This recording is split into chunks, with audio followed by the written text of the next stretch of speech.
edition of the Witsup podcast. It is fantastic to see all of your friendly faces. Today, we are bringing on an expert. It's been a while since our last expert appeared on the Witsup podcast. Not that professional triathletes aren't experts in their field, obviously, but this is where we bring in people from outside of the world of professional and elite triathlon and bring them onto our Witsup podcast platform. Her name is Dr Hayley Dickinson. I met her through a friend of mine, Kendall McDowell, who we had on the podcast about 18 months ago. Make sure you go back and listen to that one if you haven't already. That's right, the doctor is in the house, but she is, you'll hear from the intro because we, like pretty much every single episode that I record, we start talking and all of the stuff is gold. So I just hit record as soon as I was about to say pick up the phone, pick up the Zoom call. You know what I mean. As soon as we log in and start chatting with each other, I am recording. So there's no official introduction until later on in this particular episode. But that's what I love about this style of podcasting. And the doc, which is what I'll be calling her from here on in, is a wealth of information around so many different things, to the point that we have decided that we're going to continue this as a bit of a series. What that looks like exactly, I'm not 100% sure. Would love your feedback. Maybe some mini episodes over a period of time. But please leave me some feedback. Let me know what you think. And also, and you'll hear this from us later on, but if you've got any topics that you want us to tackle, or pretty much me ask the doc any of these questions, then please let me know. Leave a comment on any of our social media platforms or shoot us an email at info@witsup.com.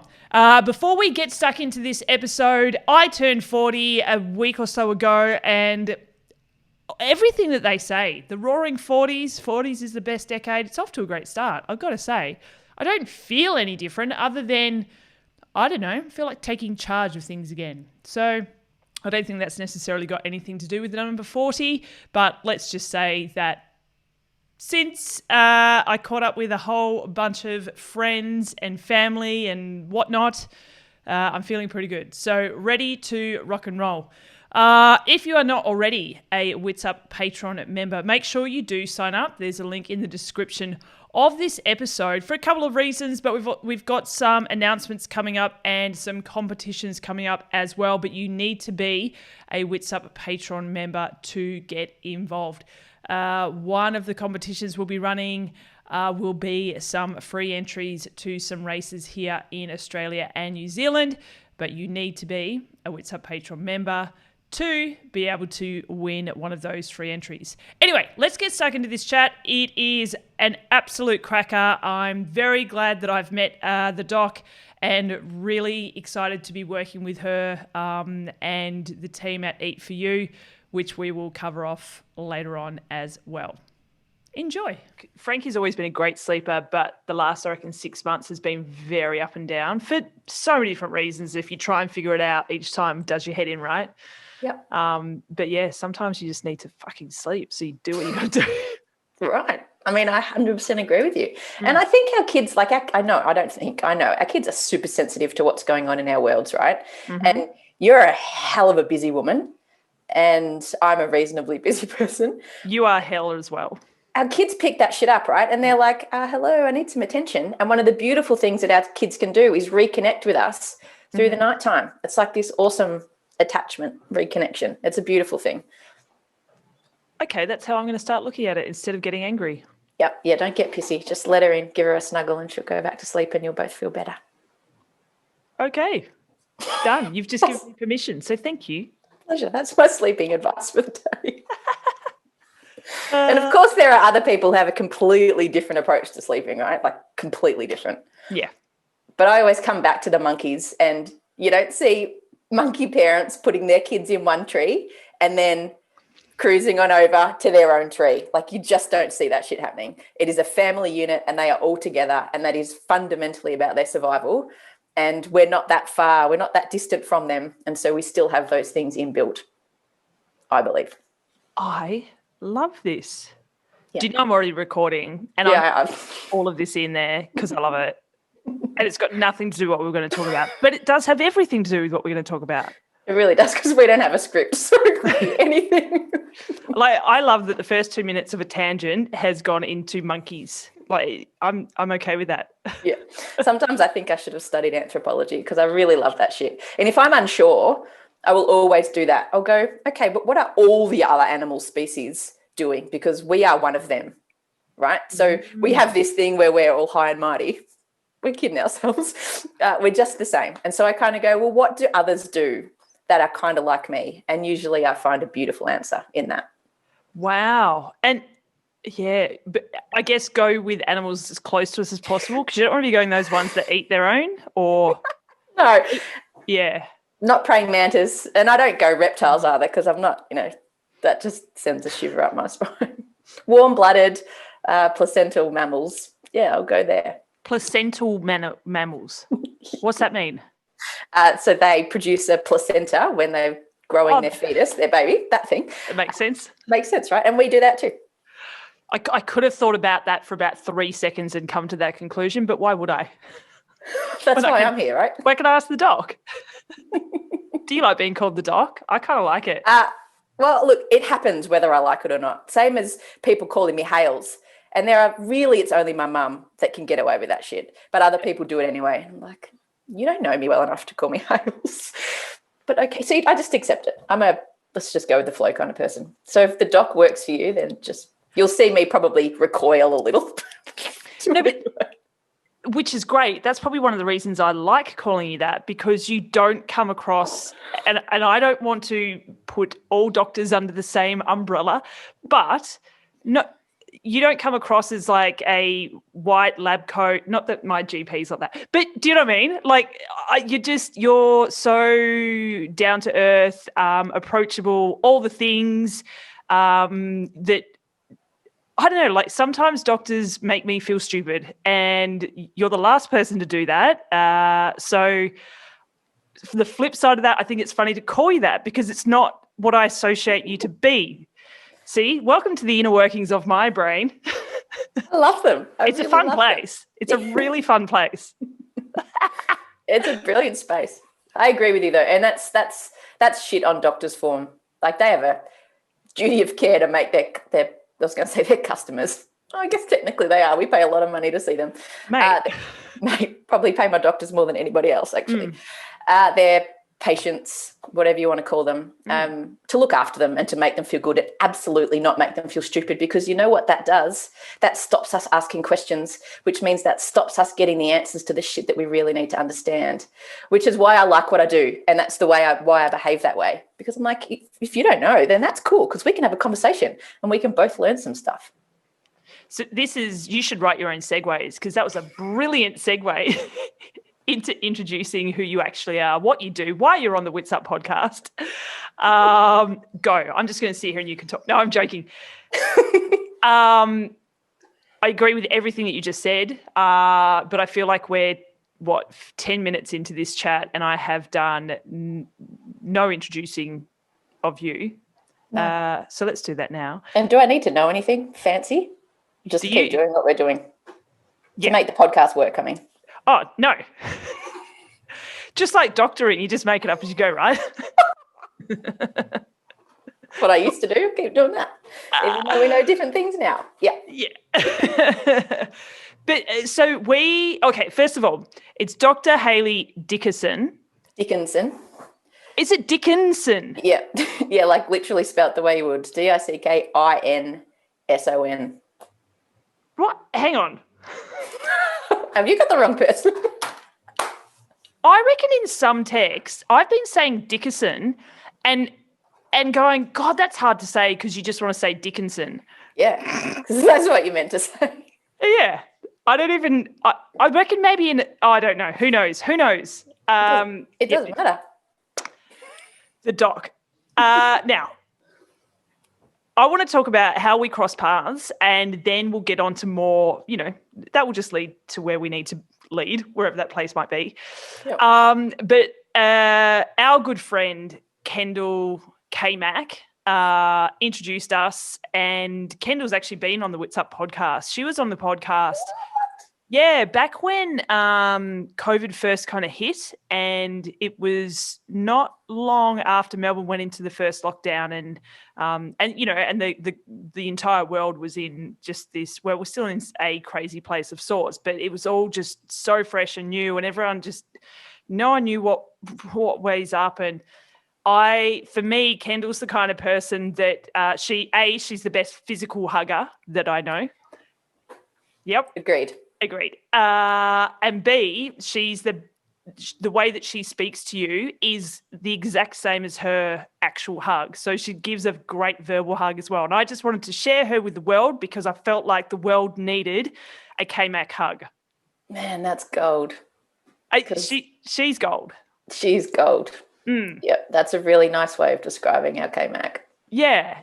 And so that's why she was on. And I feel like she just gave a lot of people with anxiety, a lot of people who'd never or had never recognized anxiety in themselves before, really enjoyed listening to her.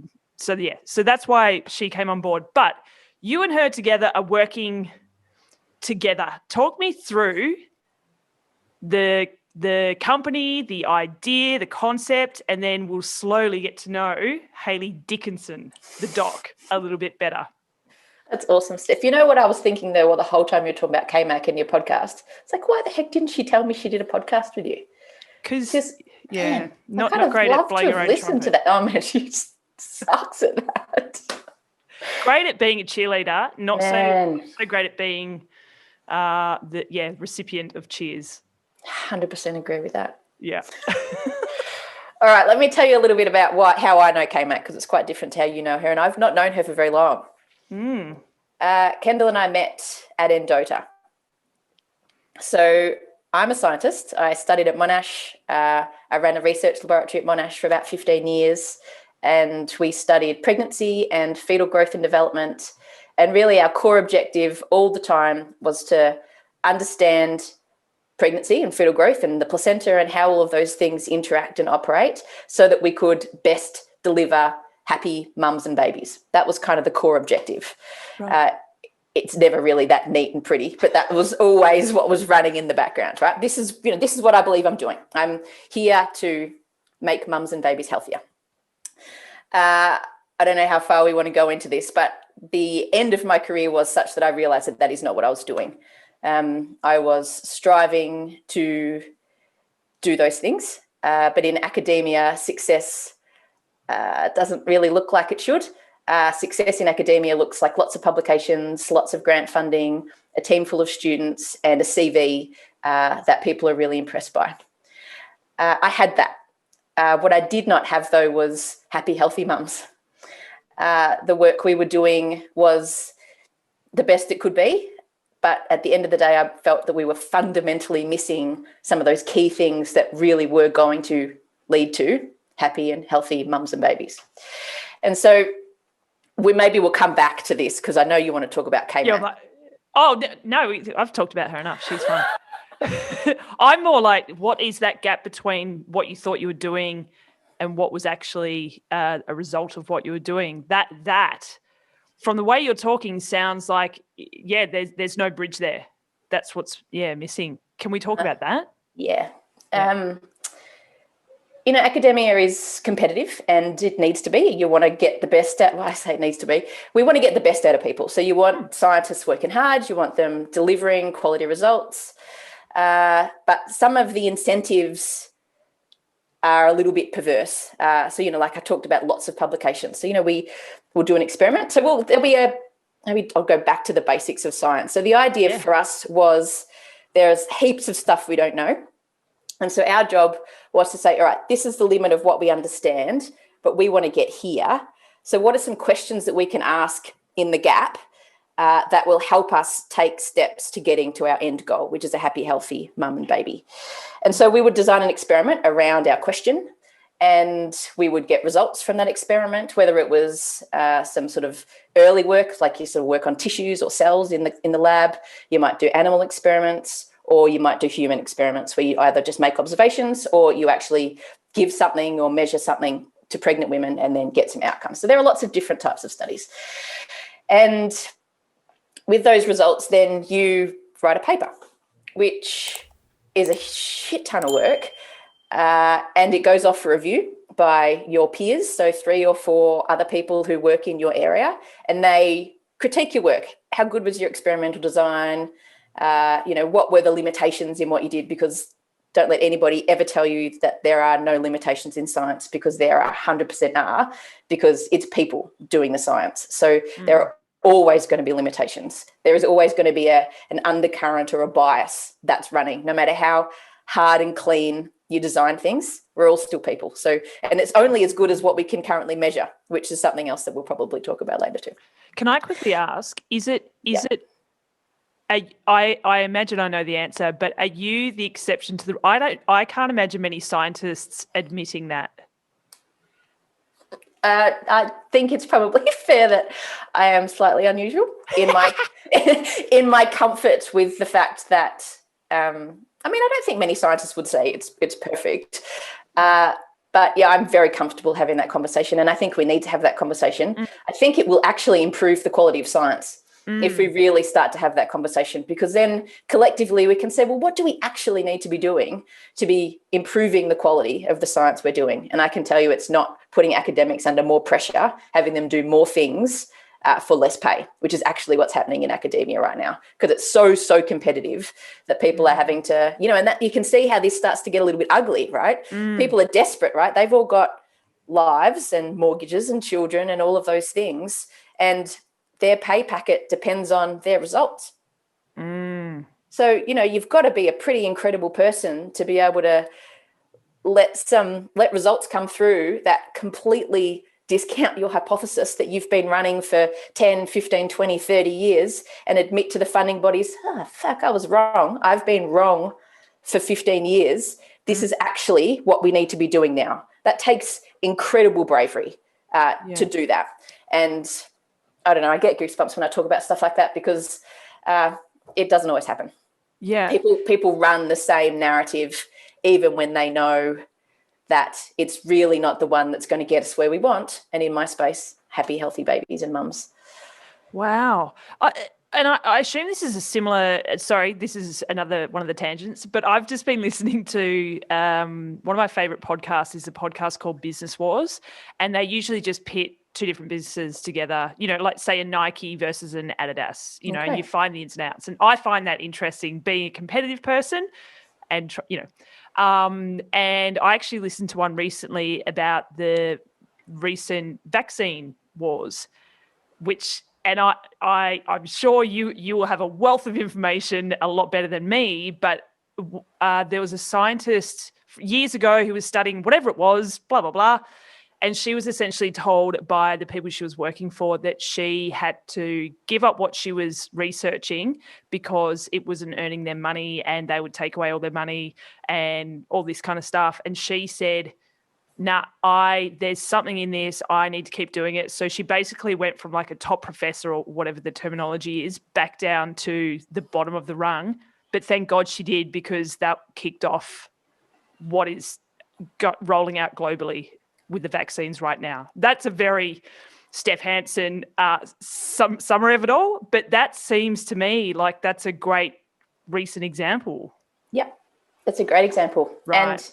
And, we see a lot in the field that papers get retracted, and which means they've been published, they've been through peer review, yada, yada, yada. But then somebody at some point picks up one of those papers and notices something, and it's discovered that, the scientist manufactured some of their data or something. And I don't want to paint the picture that all scientists behave like this and that they do it deliberately, because overwhelmingly, in my experience, they were good cats busting their ass, genuinely trying to improve human health. Yeah.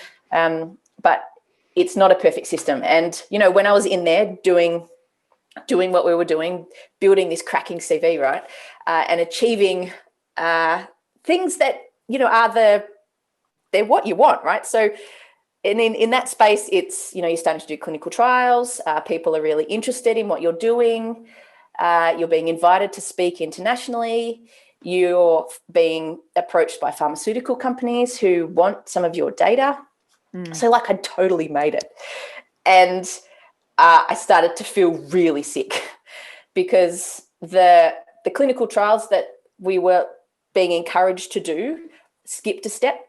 And I know now that the team are doing that step. So I'm really happy that it ended up going the way that it should have gone. But when I was there, it wasn't. We could not get funding for the bridge which took us from what we understood in animals and in the laboratory to giving this particular compound to a pregnant woman. There was a bit that we didn't understand, and it was what happens normally in a pregnant woman's body to creatine and creatine metabolism, because we were studying creatine. We'll talk about that a bit later too. But there was this part that we didn't do, that we couldn't get funding for, because it wasn't the big ticket science, right? It was just the day-to-day run-of-the-mill.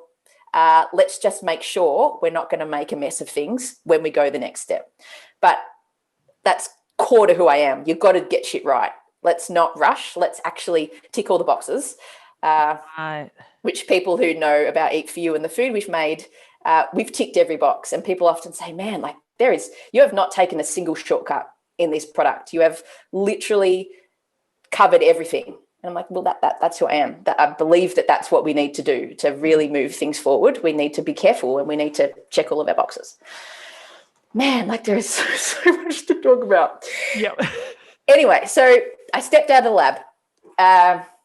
So the work, I was feeling stressed about the fact that we weren't doing what I really thought we needed to be. But at the same time, there was other stuff running in the lab that the pharmaceutical industries were really interested in. So I had one of those experiences where I was flown business class to the other side of the world, to one of the big head offices, biggest building I've ever been in my life, and sitting down with their scientists and sharing what I knew. And, it was scary and exciting, but I never felt comfortable. How old were you at this point? How old am I now? 40. I've been out for 2.5 years. So it was like 3.5 years ago. So this is this is the beginning of the end, mate. This is the beginning of the end. Oh, shit. I didn't know these things were happening. I did not know that these were signs of the end, but my body knew. I just didn't. Got it. So I had this opportunity to walk through the hallways with the head of obstetrics and gynecology development at this particular pharma, right? So huge opportunity. Like he's, in charge of all of the things that then roll out for pregnant women, whether they're supplements, whether they're tests, all this sort of stuff, right? This guy sits across the top of all of that.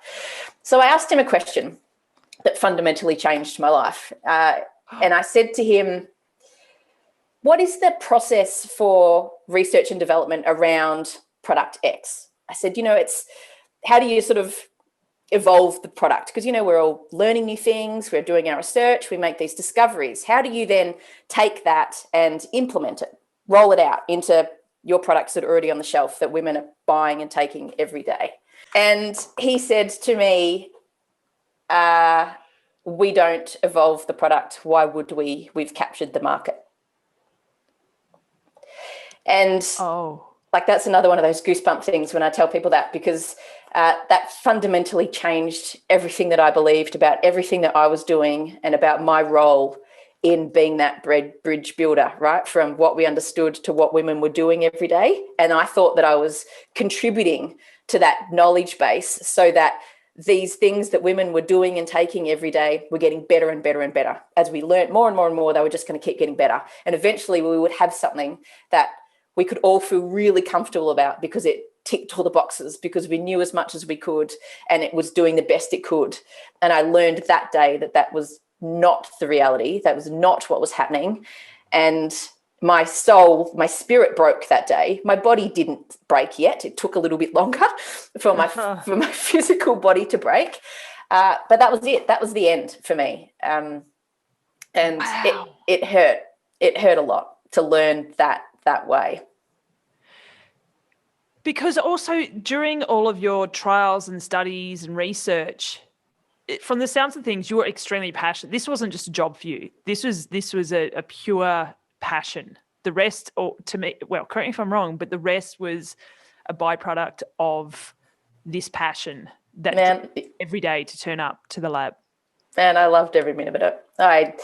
There's nothing quite like making a scientific discovery. So there's this there is a moment in time, man, like I still get really emotional about this shit because I did it because I loved it, not because it's a financially rewarding career, right? Like I just genuinely loved it. So there's this women in triathlon. I'm speaking to the converted. Got it. So, like you design the experiment, like I was telling you, and then you execute the experiment, no matter what it is, and then the results start coming. And do you know what those results are? They are the first pieces of data that anybody has ever had around that question. So nobody knows that except for you in that moment in time. And it is a fucking spin out, right? It's the greatest thing. And as a younger scientist, you get to have the hit 2 times because you get it personally, wherever, the assay machine drops out or whatever. But then you get to run to your supervisor's office and you get to show them. And so then you have the same thing again. And they're like, oh, and so you have this, what does this mean? Because, of course, your results never actually tell you what you thought they were going to tell you. So it's like a complete new, wow, what does this mean? And then you just have so many more questions coming. But it's like this forever giving thing. So science is pure magic because you really do discover new stuff. The broken part is how hard you have to work to hold your seat in that space and the barriers to having it applied to improving the people whose really matter lives. And in my case, it was mums and babies. Holy shit. Okay. You just let that sink in for a bit. And then what? So you're sitting in this boss of all sciencey things. I'm here just to dumb things down for everyone else. And you leave pretty dejected, pretty rejected from the science world, I imagine, to a large degree. I was totally broken. I left almost completely stealth. And there will still be people in the science space who don't understand what happened. I was doing it, and I was doing it with a big fucking smile on my face all the time. But my physiology was telling a completely different story. My periods had stopped. I was surviving off caffeine. All these things, right, that until you crash and burn, it's just what you do, right? It's just living. It's just, this is what I need to do. I'm a mom. I'm running a lab. I've got a heap of stuff going on. These are the things. But eventually your body says, nah, you're not listening. You're not paying attention to me. Try this on for size. And so I sat in my office one day with heart palpitations and like very aware of the heart pounding in my chest. And Tim's office was just around the corner from mine. And I gave him can you come here for a minute? And he said, how long has this been going on for, H? And I realized that it had been going on for a really long time, but I had just not sat quietly enough to pick it up. And so then you start you still don't consciously go, oh, your career's broken you. You go, oh, there must be something wrong with my heart. So then I'm seeing cardiologists and I'm doing all that stuff, right? And so, of course, the cardiologist says, your heart's fine. Yeah, you've got this whole heap of irregular shit going on in your heart, but your heart is physically fine. No one ever used the word stressed, and that is 100% what I was. But that word never came out. It's just my heart was fine. So then the GP said, well, your heart's fine. My potassium was a bit low, so, that can affect your heartbeat. So we made sure I was eating more potassium. But we never really got to the bottom of it, which was you are fundamentally broken because you are just outside of yourself 100% of the time. So I took some time off. I took 3 months off, which I could do that on sick pay because I had never done that before. So I had 15 years of sick pay. And the beautiful thing about working in academic institutions is that they accumulate. So I had years, right? I had so much sick leave. So I took 3 months off and I saw a psychologist because, there was something wrong with me. So we went down this, you're broken. How do we fix you? Right? That was my psyche at the time. You're clearly broken. You've just got to get fixed because that's who you are. So sort your shit out. So 3 months, felt better, came back, and it was grant review time when I came back, which is this horrible thing that we do to each other, which is internally review our grants that are coming, that will be submitted externally and then assessed by our peers, and then we decide whether our work gets funded or not. We all decide whether each other's work gets funded or not. And I've always hated them. Like, I'm the guy crying in this room full of, the senior academics in the department. They're assessing the students and the postdocs and the senior academics. Everyone's equally on the table with their grants, but I'm highly emotional. Again, it's one of these things where I'm like, what the fuck is wrong with you, mate? Like, no one else is crying in this environment, but look at you. But I look back now and I go, because it was brutal, and it completely ignored me. It completely ignored the human being in here, and it was just about my academic stuff. And, you talk to me about fluff, right? You've said the word fluffy to me several times, and that's what that is. That fluffy part, that's the missing piece, because that's the you, Steph, part, and that's the me, Hayley, part. That's who I am, what matters to me, what I do to make myself feel good, and how I feel in these environments. So I went back into that, right? Terrible timing. Went back into grant review. So I lasted about a month and went into lab meeting one day. I'd been howling out in the corridor, late to my lab meeting, walked into a room full of my my postdoc and my research nurses and my PhD students and our undergrads, like the whole thing, right? And I just said, I can't do this anymore. I don't know what that means, but I've got to go. And, I'm crying, but at the same time, I'm thinking, what the fuck are you doing to these people? Because, I'm responsible for the PhD that these students are trying to get, and supporting the postdoc who's trying to build her own career, and I pay the salary of the RA and the research nurse and all this sort of stuff. And I just walked in completely unprofessionally, completely ignoring all of their needs, and just said, I got to go. And I just went. And I think I managed to write 3 emails when I left. One was to my union to say, I'm resigning. I have a team of people. I need you to tell me what I need to do to look after them, but I don't have a lot to give, so it's got to be the bare minimum. And I emailed 2 other colleagues and said, this is where all the stuff is. You guys need to take care of this stuff, and I'm out. And I was so overloaded with work that the amount of work that I handed over is incomprehensible. And I imagine that the cost of that was so great in terms of tissue and data, because I literally I cut and ran. Like, I did not round anything out. And in the circle of talking with psychologists, once we had a comfortable relationship, my early psychologist said to me, she said, you behave like a child. She said, you were so broken that you had nothing. You could not consider anybody else. You were in survival mode. The only thing, that's all you could do. That is all you could do at the time. It's impressive that you even sent those 3 emails. You cared enough to say, this is going to hurt these people. You need to help me help them, but I really can't do anything. So can you kind of help them? But she said, you behave like a child. And you'll be pleased to know, though, during my psychological development, I got to the point where I was behaving like an adolescent. Look out. So I learned some stuff. So it was really heavy. And you know what? I didn't get out of my job and start feeling awesome. I slipped a long way down. Yeah. Deeper than I could ever have imagined going, really.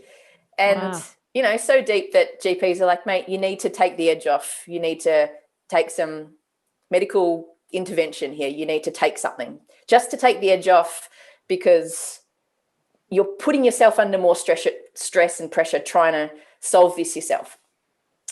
Right. But that's not who I am.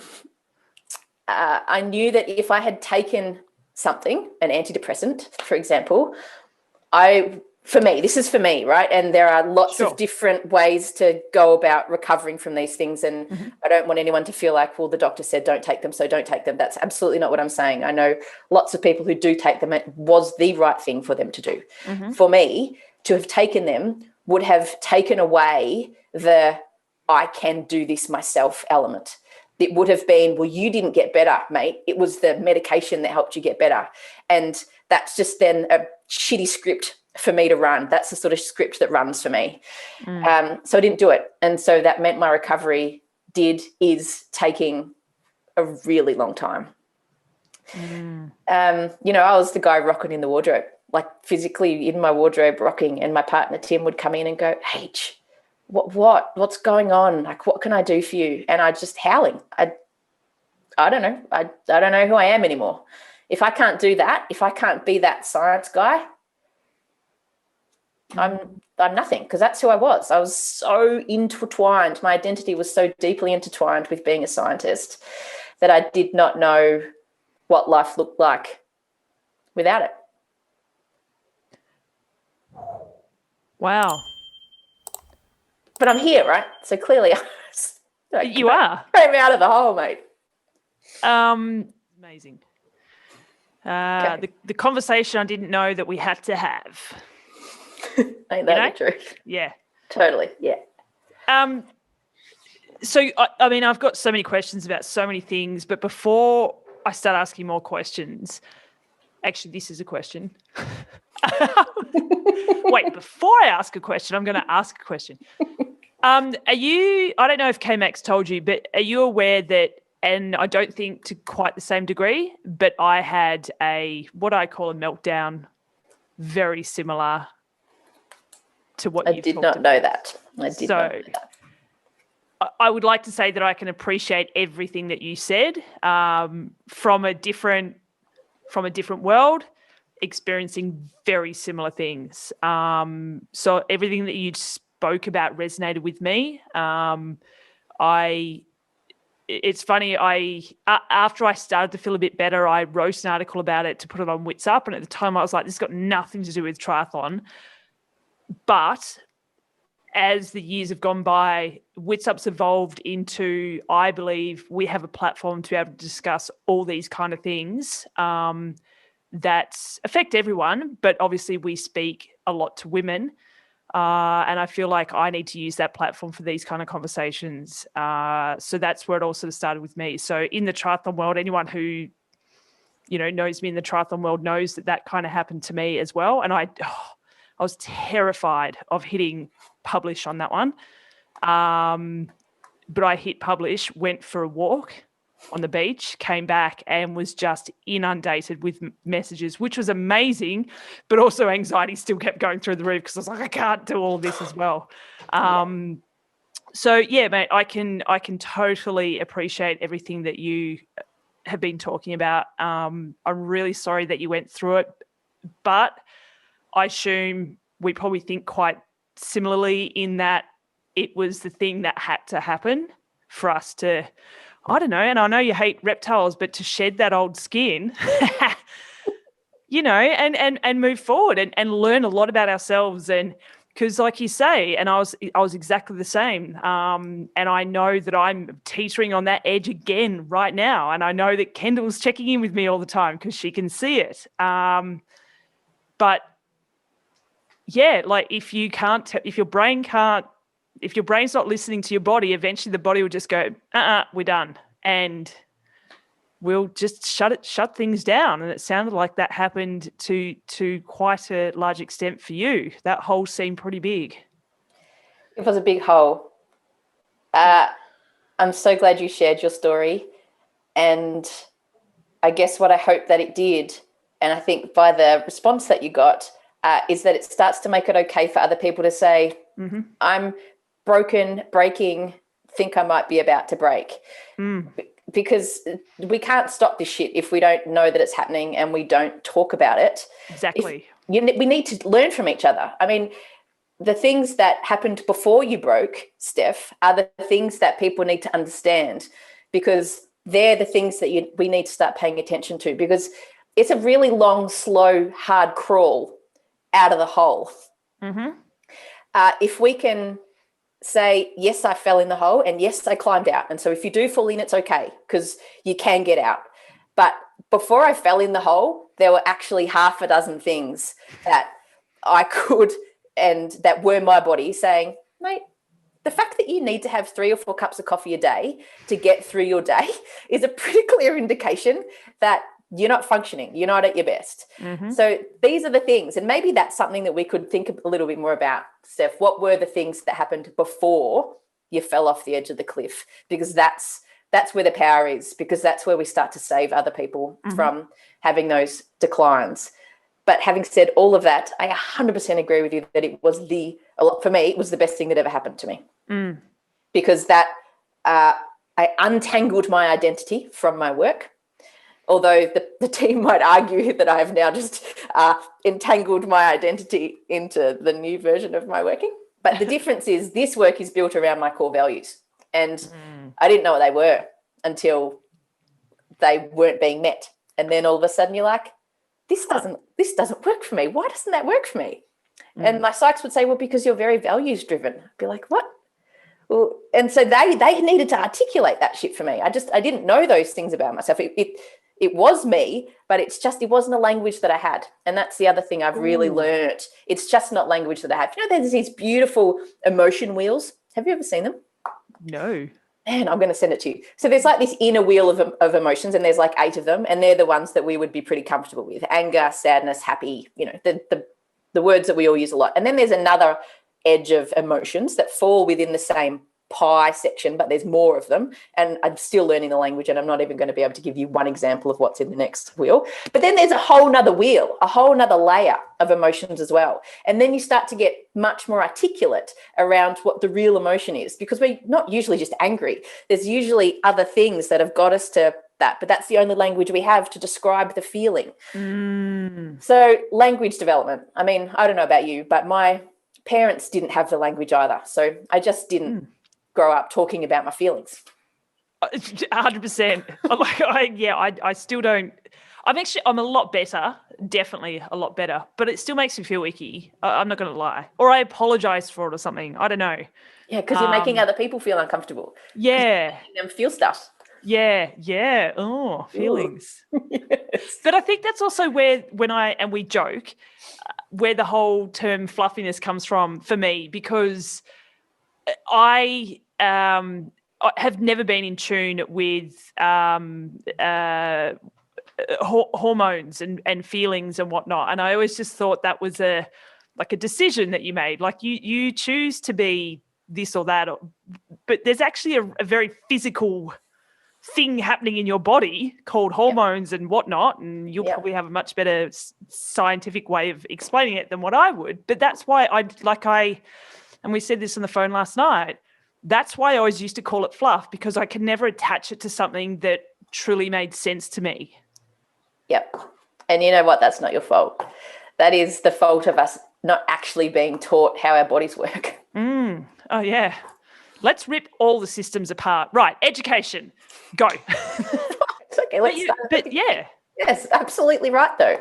Like, we don't talk about female physiology. We don't learn about that. Even our care providers don't really learn about that, right? Like, there's this tiny little unit that is female physiology, but the core human that medical practitioners learn about is a 70-kilo male. So that is what medicine is built on. White male, I bet, as well. 100%, right? Yeah. I mean, God, let's do the patriarchy while we're at it. I have a feeling. You know what we need to do, Doc? I feel like people listening are all nodding, taking notes. I feel like because obviously we could talk forever, but we can't because we've both got things to do. But we need to turn this into some kind of a series and even get people to come up with topics, or you and I can, and we'll get you back on as a regular guest. Let's do that. Yeah? Yeah, I don't know. I think your brain and your insights need to be picked more, and I'm here for the picking. Cool. And you know the cool thing about it too, if we don't already know the answers, we can find them, because I have that beautiful science training that allows me to get in there and not get hoodwinked by all of the bullshit. Yeah, but also not have the ego to be scared of admitting that you don't have the answers, you know? No. Yeah, but I feel like a lot of people who I deal with or have dealt with in the past do have that ego, whereas I'll kind of dumb it down, but I have no fear of looking like an idiot. I don't care about asking questions, because I love, this is my favorite part of my job, is just asking questions and helping tell stories, whether it be with a doc or an athlete or whoever. what? Yeah, why? Like it all comes from a great place. It comes from a real innocent, curious place. But that's where we get answers from. That's science, right? You ask a question and then you go out and find the answer. Yeah. Yeah, 100%. What are we talking about? Series. That's how you got to that. Oh yeah, we'll do that because we keep talking about way too many things. That was the problem. Yeah, I don't know where I want this to go back to. Where were we before that? Emotion, language. Before that, I liked that. Trying to find the language for, like even when I got really sick, it's even when I tried to find the answers. I definitely buried my head in the sand for quite some time. But then when I tried to find the answers, I had no. Thank God for someone like a Kendall and another mate of mine, Katie, who's very passionate about the stuff that we're talking about right now. Otherwise, the professionals who I paid money to go and see, like I had a doctor say, "Oh, you just like your pot's boiled over, so you just need to relax." And I'm like, I don't, like, how do you know where to even start when that's the response you get from the doctor that's meant to know you the best? I understand that a GP doesn't know everything, but they're your point of call, in my opinion. Correct me if I'm wrong, to say this is the kind of person you need to go and speak to. And I didn't even get that. And so I was like, what the fuck? This is all... Yeah, what the fuck? Yeah. Look, my GP experience was slightly better than yours, but my GP apologised for me at one point and said, look, I know you probably don't want to hear this, but you really need to be thinking about your exercise and your diet. And I said, why wouldn't I want to hear about that? I said, yes, like bring it, right? Like that's the good. Yes. She said, well, most people don't really want to be reminded that they need to have a healthy, balanced diet and they need to move their bodies. I was like, but because I knew that like that, I know that shit's important. I need you to help me because that's the stuff I've been fucking up for ages. I haven't been moving my body properly and I've been surviving off caffeine. Like, yes, we need to have a conversation about what's going into my body and how much I'm not moving it. But it was like she was uncomfortable having that conversation because it's just it's so unusual. It's just not the dialogue. And I've just had a bit of a light bulb moment. Do you feel like that's because everyone across any industry is looking for a quick fix or things to happen immediately? So give me a pill for this or do that, whatever it might be, health or whatever. Social media, for example, we want instant gratification about the photo that we posted. It's Everything needs to be instant. So when she's sort of saying, well, I can't give that to you, and I know the old exercise, eat healthy is boring and it's not immediate. So, but going back to what we first started with this conversation, and I'm having all these little mini revelations as we talk, but you talked about the animals and what do they do to survive? They move, they eat, whatever that might be. Take it back to basics. Exactly. Absolutely. And, she was offering me the silver bullet too. She was offering me medication and, she knew that I didn't want to go hardcore. So there were softer alternatives, supplements that are designed to support, mental health. They made me feel like shit. So I stopped taking them too. I took them back into her and I said, you can use these as samples or something. I don't want these anymore. And so I did. I really went back to first principles, the really basic, boring stuff. But the other thing I did was Chinese medicine, which, acupuncture, herbs. And so that through acupuncture, I managed to get my period back under control. So in addition to seeing a cardiologist, I also started seeing a gynecologist because, period stopping, bit of pain, not great, not normal, 100% not normal. So any shit going on down there, anything that feels uncomfortable, painful, unusual, man, you've got to see the doctor and you don't leave the room until there is something being done. Because for too long, Steph, women have just been told it's just normal, periods are painful, suck it up. And that is fundamentally untrue. It is a core part of our physiology. And if your period is painful or different, it's your body's way of saying, hello, there's something going on here. I need some help. So slight rant, slight segue, but Chinese medicine. I'm making a note because it's probably still something I need to do is ask more questions, to be honest. Yeah, that's a really, people refer to it as your fifth vital sign. Like it's a beautiful picture into how your body's functioning. So gynecologist, there were cysts on my ovary, and the standard route for that did not appeal to me in any way. So I respectfully declined. And Chinese medicine, which is interesting, right? Like that starts to tell you something about who I am, because here I am. I grew up in hardcore Western medicine and research. That was my core business. But then when my own health took a turn, those options didn't appeal to me. And so this is where that whole values thing started to come in for me. I was living this life. I was seeking this thing that actually didn't even fundamentally believe in. It didn't align with who I was. So Chinese medicine, it's been around since like the dawn of time. Right? And so acupuncture, herbs, cysts gone, period back, giddy up, man. So like life-changing stuff. I see the same practitioner. I still see them now. I've been there for, however long it's been, 2.5 years or something. I just go in now for monthly maintenance. And, I'm doing my grad dip at the moment, right? Because, we're not busy enough. So I'm doing my grad dip in human nutrition, nearly finished. Like I've got like 4 weeks to go. But the start of this trimester, we had a conversation and I said, I'm worried that I'm going to lose my head because it's 4 units this trimester. It's a lot. And she said, great, well, we'll just see you every 2 weeks.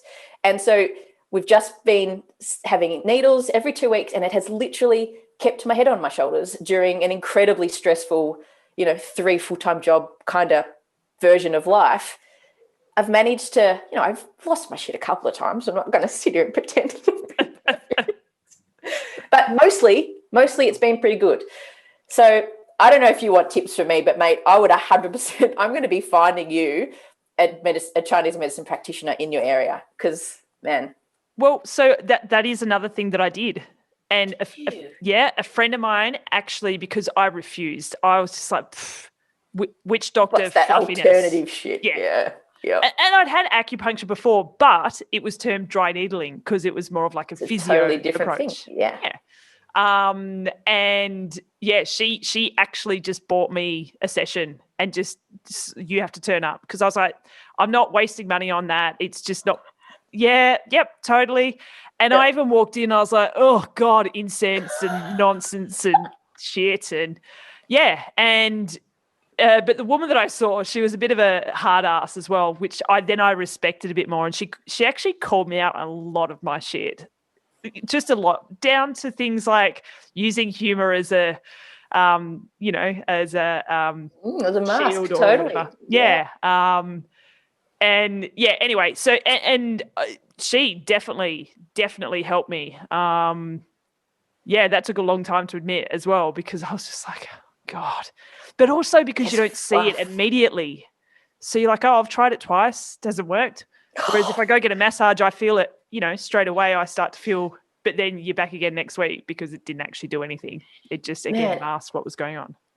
And if you take a pill, you feel better straight away too. And that's the problem, right? That's the body healing itself, which is the only true solution to any of the things that ail us. It takes time. It legitimately takes time. And not all practitioners are as great as one another. So if it doesn't feel right with your practitioner, don't give up on the intervention. Just find a different person. Find somebody who does speak your language and make you feel good. But really healing, Steph, like really dealing with the shit that those scripts that we run, it takes a really long time. I think I've come to the conclusion for me that this will be my full-time thing. I'm never going to be able to park acupuncture. I'm never going to be able to go, okay, I'm fixed. I'm done. I don't need you. Equally with my psych, I might reduce the frequency with which I talk to her, but she's always going to be there because these are my, that's my support team now. Yeah. It's maintenance for no, not management, maintenance. I think it's the same. I think it's both. And it's a prevention of that decline, that is inevitable, right? Because we're living in a world that is really hard to live in. If you're paying attention, there's a lot of shit happening, and none of it feels very good.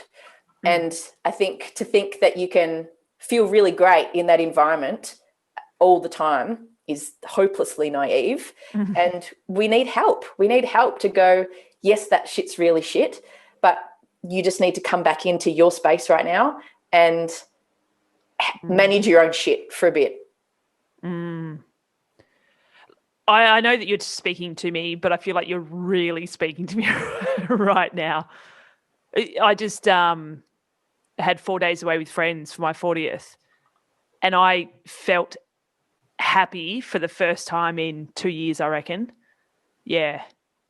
But it was, Mate, you've got a young child, right? That fundamentally changes our life on every measure. Yeah. And what we don't do very well is nurture mothers through that. We just expect them to know what the fuck to do and to keep doing all the things you were doing before, plus be responsible for another human being. And, and let's go back to the animals, mate, because you've been loving that and it makes perfect sense again, right? Where does that ever happen?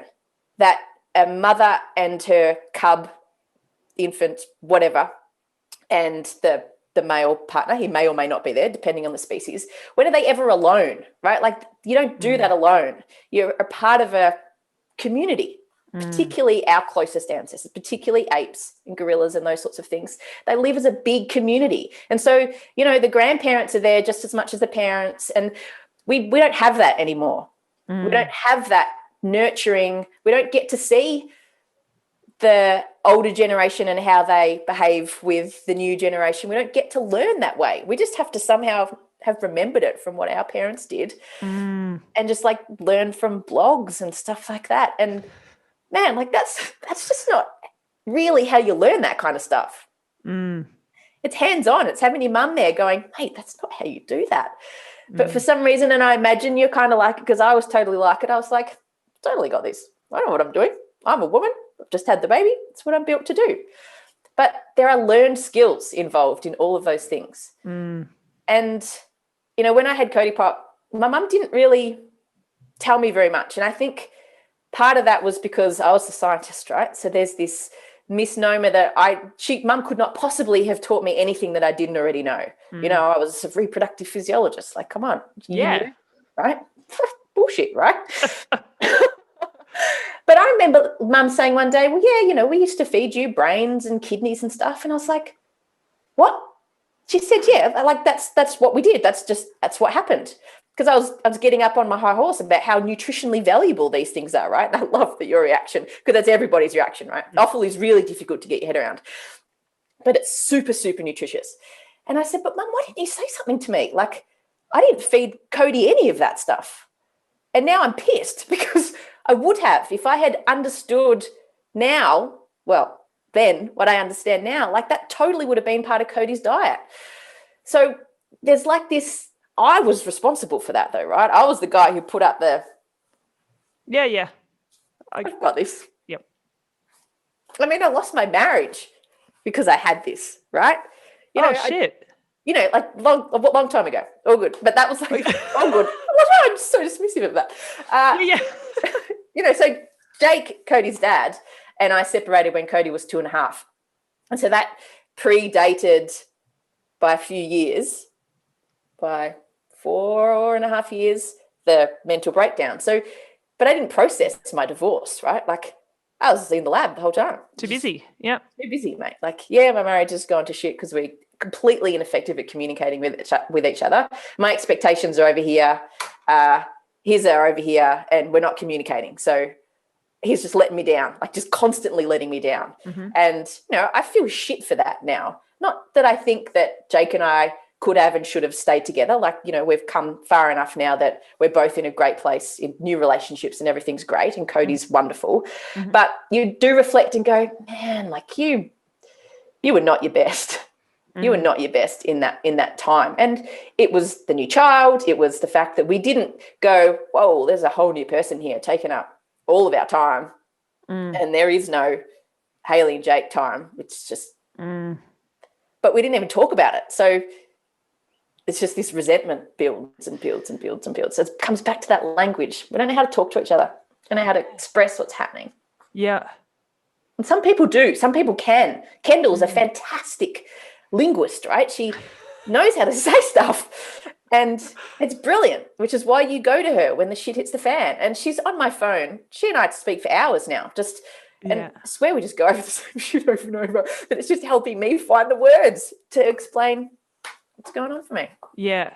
We call it being Kendallized, but because before you know it, and how does that make you feel, or whatever she says, and you're like, you're 10 minutes and you're like, oh my God, how did this even happen? She's brilliant at it. She is brilliant at it. Yeah. Should we go back to Kendall? How I met her? I think that's how we started.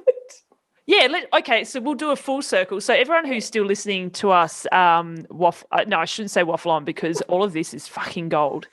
You'll be able to trim it up, mate. You'll be able to trim it up. No, I don't do any editing. Much like this is the real me, much like the podcast, it's zero editing other than that space in the middle. Amazing. Well, I like it. I want this podcast to feel like you're in the room, enjoying a chat conversation with us. Like, that's just the way I want people to feel about this. I don't want it overproduced. Besides, I don't have time for all that shit anyway. And we get to the truth. No, I love it. I agree with you on all fronts. It's good. Yeah. So let's. How did you meet Kendall? And then I think I'd like to. I really want to, I guess, end this episode, because you're definitely coming back whether you like it or not. Maybe after you finished your grad, whatever it is. Yep. Where you're at now in terms of what you're doing with Eat For You, and how that. Who you are as a person and how it's all intertwined now, because I'm really interested to get your view on that. So awesome. KMAC.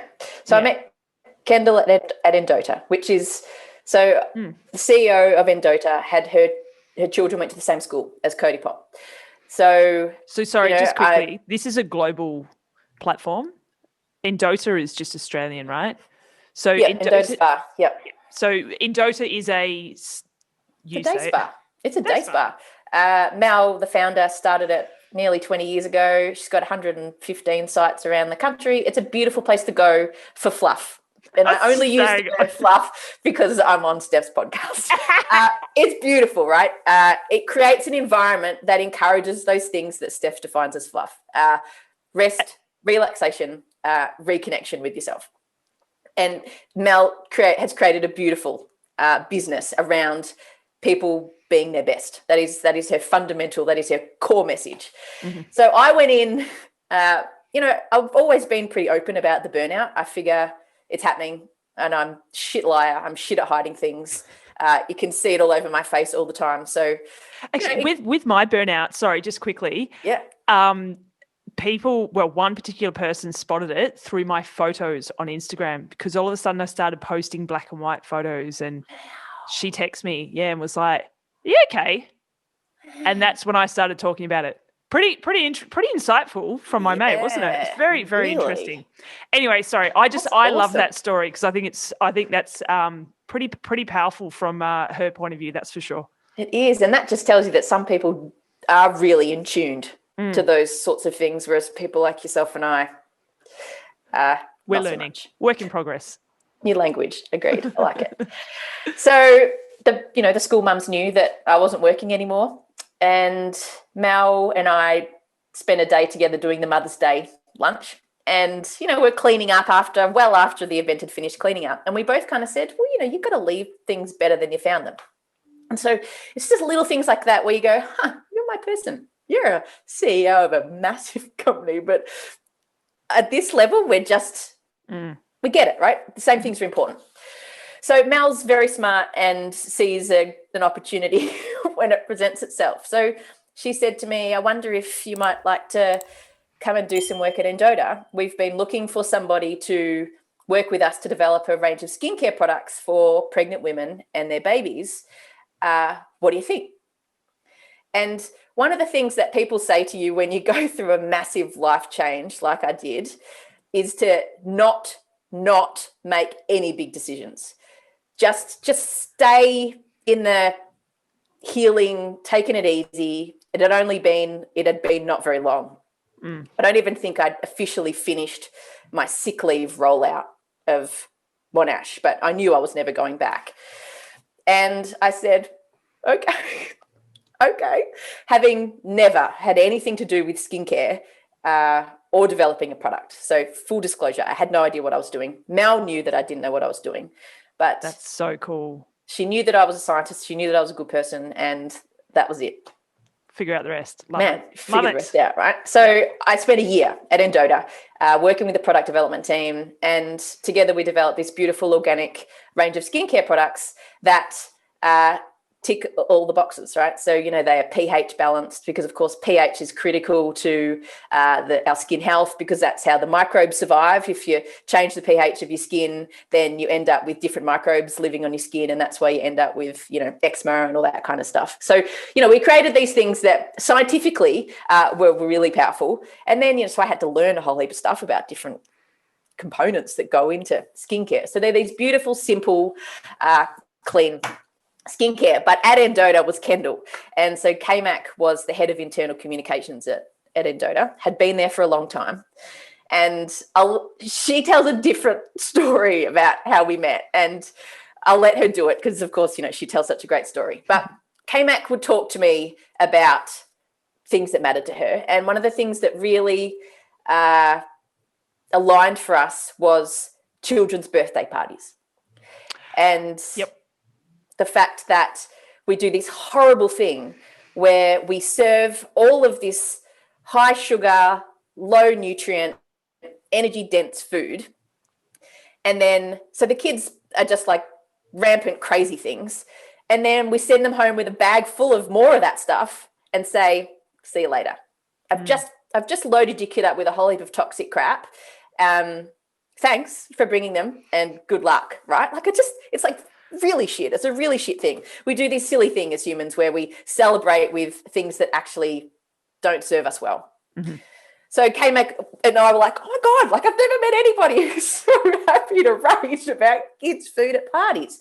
So Kendall doesn't do that. I don't do that. There are things that kids enjoy at the party, but it's not just a chip, fairy bread, lolly, party pie fest. Like there's actual things that come direct from Mother Nature, veggies and stuff like that. Anyway, so we connected. Kendall's an incredible communicator. And so, she does this, right? And you don't even know it's happening. No. But you learn things about yourself that you did not even know because of the way that woman asks her questions. She's the master of it. Yep. It's awesome. Incredible. So anyway, I spent my year at Endota and could have stayed on for longer, but I was getting itchy feet and I was, it just wasn't where I was going to be forever. During the Endota year, I had actually before that even, I'd had the idea of Eat for Baby, which was what Eat for You started as, which was this need to get back to basics for pregnant women and this need for nutritious, safe, delicious food. Because, we have all this conversation around these foods that women shouldn't be eating because of the fear of salmonella and listeria and E. coli. And so I was like, well, why don't we my first thought though really was, what if we just give women supplements that better supply what they need? Because of course your needs change over pregnancy. So I was like, if we just plugged in some that changed. And then I was like, that's just not it. That's just not it. It's got to be done with food. And so as I'm recovering, I'm ticking away at this idea, building an advisory board of ex-colleagues and all that kind of stuff. And then launched Eat for Baby at the start of, I launched it on Instagram, but, that's just me trying to secure the handle, right? Then my sister-in-law, Ali, is incredible in the kitchen. So we start developing recipes, but shit's really slow. And then COVID hit. So we felt like we needed to do something. So we launched an ebook from our recipes. Then the proceeds of that then allowed us to make the Hero Ball, which we then donated to emergency services workers and healthcare workers and stuff. The people who had to keep turning up, right? We had the privilege of just having to do our work from home. Whereas these guys had to go out and face just so much uncertainty that we were like, we need to do something for these people. So we made them food. And that kind of really started this giving element of Eat For You, which is ripe and Kendall's favorite part of Eat For You, where we literally, the truth is right now, we give away more than we sell because it just feels so damn good. And I fundamentally believe that you need to build things the way you want them to be in the end. And so if we had built it in this, well, we need to make the profit before we can donate the profit. You build your business in a way that doesn't actually align with the way you want it to operate. So, you know, the accountant doesn't love that. Yeah. That's why I didn't have an accountant when I started Witsup. but we love that. We love that. And you love that. And it's so cool. Other people love that.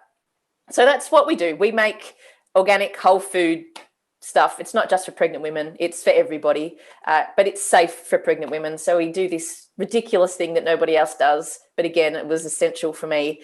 We test everything. So when we're developing a recipe, we're testing for toxins and contaminants and stuff that should never be in our food system, but is sometimes. And we test for nutrients. So that when you look at that nutrition information panel, the amount of fiber or protein or selenium or whatever that we tell you is in there is actually in there. And lots of people don't understand that that's a novel concept. But that nutrition panel usually doesn't mean anything. It's an estimate from a database of old ingredients. That is just super shit. I didn't know that. Super shit. I feel like that is leading on to our next discussion. That's the next podcast. We definitely don't have time for that now. We've already gone way over time. It's 2:33. Yeah, sorry. I definitely have to go in a few minutes. Yeah. 5 minutes. Good. Okay. So right now, Yep. Eat For You. So Eat For You is essentially, you've got a couple of bars on the roster. Yep. The Lemmy and the Hero Bar, right? Yep. Hero Bar is my favorite because it's the closest to chocolate. Yep. And I'm sure I'm not the only one that says that. You're not. Do you like chocolate and orange? Oh, is this an exclusive? That's coming? the next one coming. I do. Yeah, it's a Hero. It's the same, but it's got the orange. It's my favorite. It's so excellent. Good. Oh, because the Hero's peppermint, isn't it? Chopped peppermint. Chopped peppermint, yep. Yeah. So, okay, so those bars that are out there at the moment. Yep. Pitch it to me. Like, those bars are for who and when? Like, why should you be eating those bars? And this isn't. Well, we're going to get to that later as well because myself and Witsup will be working closely with Eat For You, and we'll explain that later. But this is what you're passionate about. This is where all of those years in the lab, the shitty conversation with old mate in the US. Do you love how I'm wrapping up your life story? But it's all the years have come to this bar, and I'm not putting you into this, like packaging you just into a bar, but this is your passion. This is your value system. This is everything right now for you. So Spruik it. Tell me. Yeah. So it's an organic bar made out of only whole food ingredients. So there's no parts of food. It's just food. So dates and seeds and nuts. But if you look at other snack bars, there'll be stuff in there that you don't recognize. And I just think that's ridiculous. We need to be eating food, not parts of food. It's also for people who care about the environmental implications of what they're doing. So the bars are wrapped in home compostable packaging. So you just throw it in your home compost. And even if you don't have a home compost and you put it in your rubbish, you're making a face that makes me think that maybe you didn't know that. If you put it if you put it in your landfill, which you might have done, it will break down in there too. It's better in the compost. We all should be composting way more than we do. But so, you know, and it's for people who want truth and honesty and integrity in their food. And so that's why we do all the testing, so that you know that what you're eating is actually giving you something that is good for you. Yeah. And it's for people who want to eat food that tastes like food and tastes really good. So Ellie, our recipe developer, is phenomenal. But the final decision maker about when our food is ready for production is my nephew Jordan. And I love right, that. right. So she will keep making things until Jordan says, "Can you make that again?" That's our key. That's when we go, okay, here we've got something, right? That's so fucking cool. I love that. Yeah. So we just make good food, mate. And because making an organic, home compostable, fully tested, all of the things bar is not super cheap. It creates a product that is at a price bracket that is not achievable for everybody. And so to overcome that as best we can for now, I mean, I think, let me say two things here. One is I think that those of us that can afford to be buying those foods must, because it then starts to change the conversation about how our food is produced. Because, of course, you know, we want to be producing our food in such a way that it's not contaminated with things, that it is not destroying the planet, all that kind of stuff. So I think it's important, if you can, you should. And not just mine. I don't mean just buy it for your food, but if you can buy those products that are developed in such a way that they align with the sustainability of this planet, I think you need to.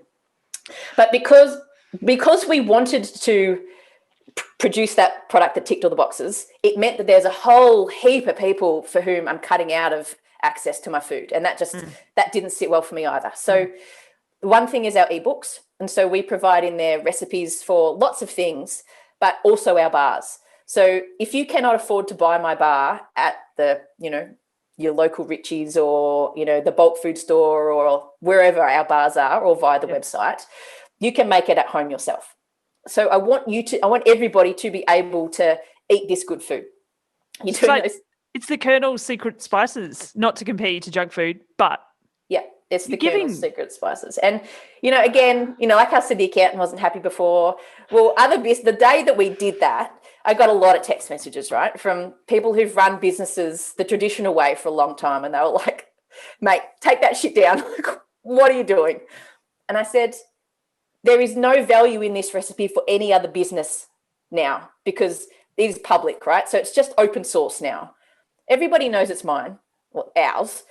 But if the people don't have access to the knowledge that people like myself and my team have, I'm not doing my job properly. And I think that's a key part of the conversation. We need to do things fundamentally differently, and giving people access to good food, like that's not a privilege. That's something that everybody should have.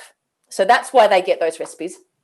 And we donate food. So half of our profits are committed to giving food to people who otherwise don't have access to good food. So, you know, KMAC's work with some beautiful shelters of stuff for people who are homeless up around the Sunshine Coast area.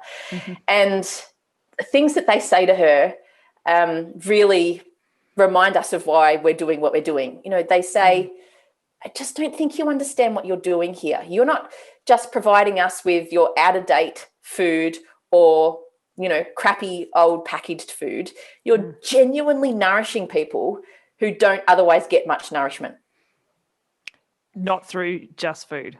Not just through food, right? And so this is why we do what we do. And it remains to be seen whether this is a long-term viable business model, but I'm going to fight tooth and nail to prove that it absolutely is, and that this is the way the world needs to operate, because it feels so good.